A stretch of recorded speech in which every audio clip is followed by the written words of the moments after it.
are you? Toss your hand! Gun!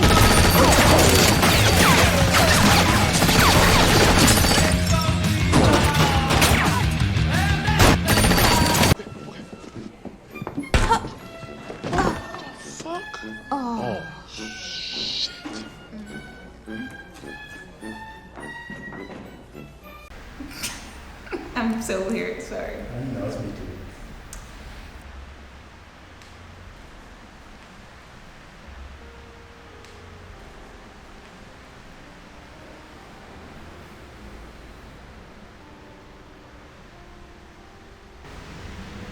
Hi, how you doing? My name is Ashli Aguillard, and I am an actress, screenwriter, and business owner in Los Angeles, California. And I think all the things I do kind of stem from just wanting underrepresented people to be amplified.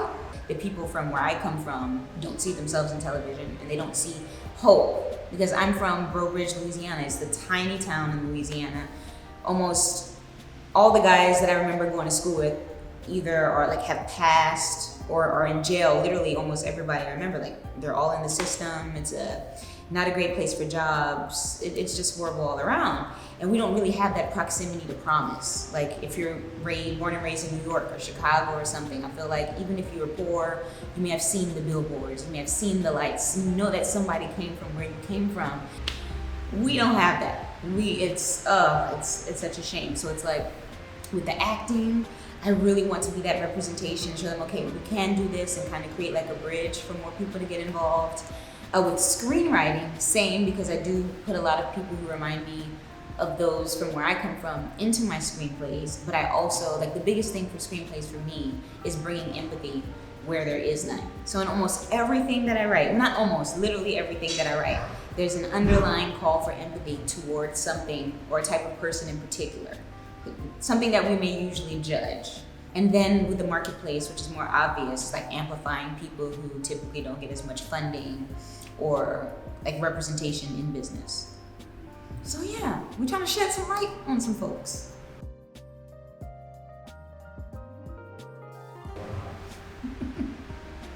How do I manage all of these things? Honestly, it's tough.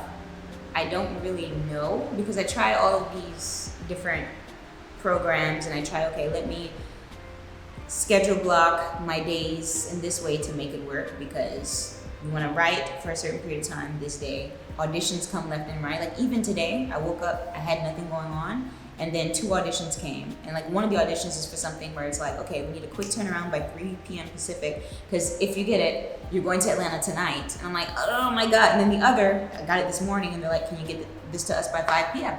So it's like, well, if you were gonna write at this time, now you have to prep for auditions, and now you can't write.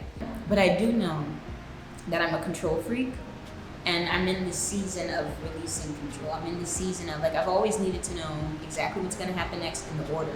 So I have this little linear thing that's gonna work, and then it's like, Ash, it might not go that way. So I'm just trusting spirit, trusting God to show me what to do. It takes me being more bold, and something that one of my mentors told me, Ty Gilman, he's one of my mentors, and he told me that I need to be louder and wronger faster. I think I get so perfectionistic about myself where I'm like, okay, I don't want to be that person. I needed to make sure it's great. But then you'll just never stop waiting because you're just waiting for it to be perfect. So I feel like everything that I want is attainable. I just need to get out of my own way and just be willing to look stupid. Be willing to, like he said, be louder and wronger faster. And I think that's the thing. I don't want to be loud and wrong. I like to do my research. I make sure I like to have an objective point of view about the world. And it's like, it's okay. You don't have to be objective all the time. You can just loudly say something. If it's wrong,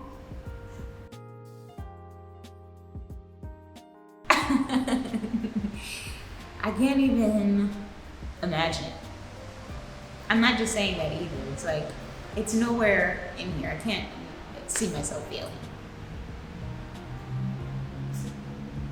I saw this short film at NYSM.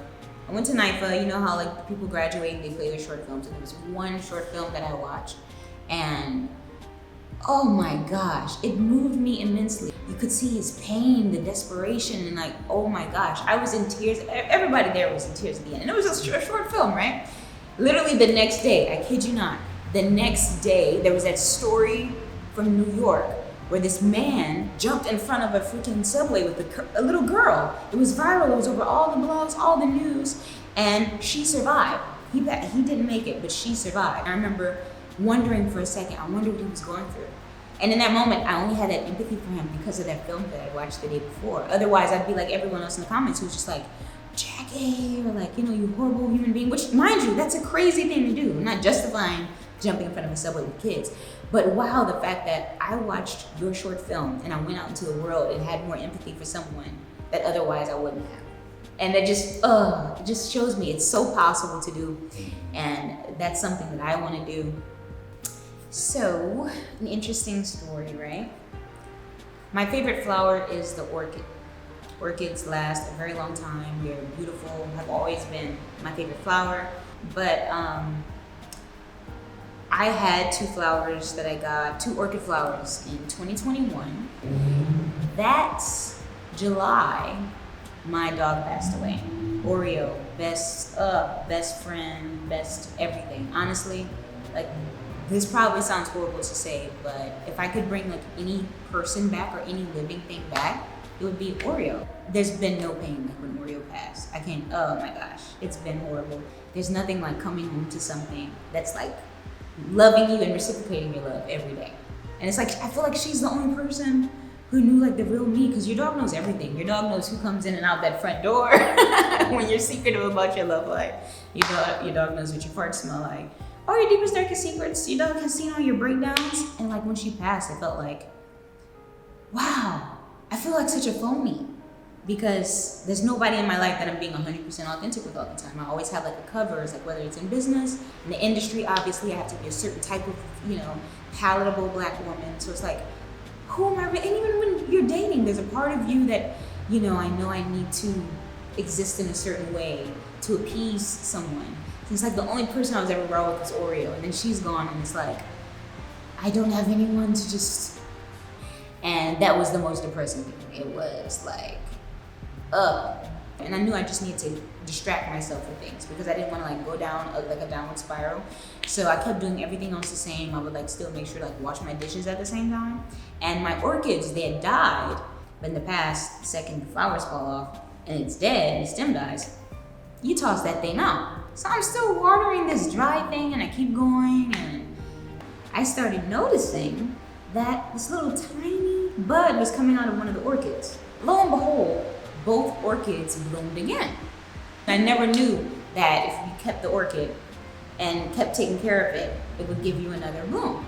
So even to this day, like, I have a new bloom right now, the same orchids. And for me, what that really represented is that you have to keep watering yourself when you don't have your flowers. It's like, especially in this industry, you already know the rejection is insane. Like, you get way more no's than yeses. You feel much shittier than you feel like you're at the top of the mountain and in your prime. But I realized that you have to take care of yourself, and you have to continue watering yourself and keep nurturing yourself while those flowers aren't there, because they're coming. So now every time I feel down, every time I'm feeling like things aren't going my way, we tested for this pilot, damn it, we didn't get it. Oh, there was a big one we went out for, didn't get it. I have my orchids right there. They remind me time and time again that it's like, okay, like the bloom is gonna come.